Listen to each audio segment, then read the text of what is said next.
waa kuma orodyahanka dunida ka yaabtay Soomaaliga magaciisa saddexan waa Maxamed Mukhtaar Jaamac balse waxa loo garan og yahay Mo Farah oo Soomaali haysta dhalashada dalka Ingiriiska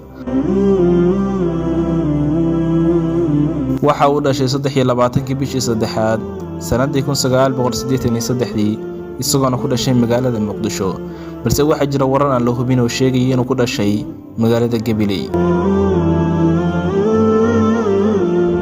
waa mid ka mid ah orodyahanada dunida magaca ku leh waa orodyahanka ugu guulaha badan dhammaan orodyahanada ka soo jeeda ama se u tartama dalka Ingiriiska orodyahanka Soomaaliga balse uu orday dalka Ingiriiska ayaa sanad 2012 ilaa 2016 waxa ku guuleystay abaalmarinta dahabka ah isagoo jabiyay iskoorada orodka ee 5,000 iyo 10,000 kilomitir Mo Farah waxay wada joogaan haweeney cadaan lagu magacaabo Tania Neel waxayna isku dhaleen 4 caruur ah